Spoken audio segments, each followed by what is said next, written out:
বাদশাহ জুলকারনাইন গোটা বিশ্বের অর্ধেক রাজ্য ক্ষমতা শাসন করেছেন।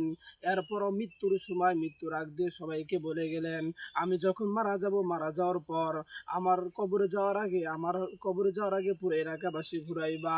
আর পুরো এলাকাবাসী ঘোরার আগে ওই লাশের খাটে যখন আমাকে শোয়াইবা, লাশের খাটে শোয়ানোর পর আমার হাত দুটি এমনি ছড়িয়া দিবা, যাতে মানুষ শিক্ষা গ্রহণ করে।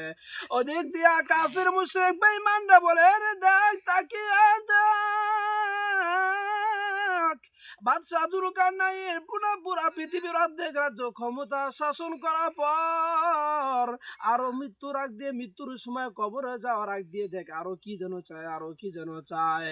আর খাঁটি মুসলমান তাকিয়ে বলে, দেখ বাদশাহ জুলকারনাইন অর্ধেক দেশ রাজ্য ক্ষমতা শাসন করার পর এরপর আজ খালি হাতে চলে যাইতেছে। এত ক্ষমতা থাকার পরও আজ খালি হাতে চলে যাইতেছে।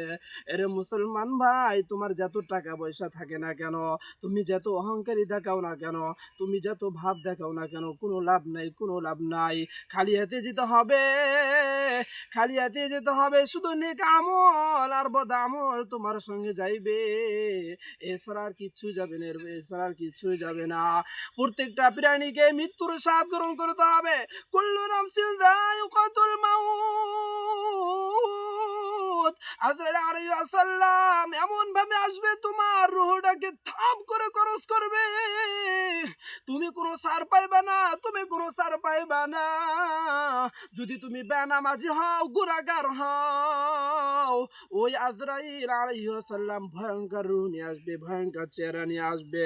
তুমি দেখার সঙ্গে সঙ্গে তোমার পানির পিপাসা এত লাগবে, যদি পুরা দুনিয়ার সমস্ত সমুদ্র পানি দেওয়া হয় এরপরে তোমার পানির পিপাসা স্বাদ মিটবে না, এত পানি পিপাসা লাগবে। অতএব আমার মুসলমান ভাই, যদি দুনিয়াতে চিরকাল থাকতেই পারবো না, একদিন তো মরতেই হবে, মরতেই হবে। অতএব আমাদেরকে এখন থেকে নামাজ শুরু করা দরকার, নবীর সুন্নত তরিকায় চলার দরকার। এই দুনিয়ার ফাহিশা কাজ থেকে, এই দুনিয়ার পাগল থেকে আমাদেরকে, দুনিয়ার থেকে আমাদেরকে বাঁচতে হবে।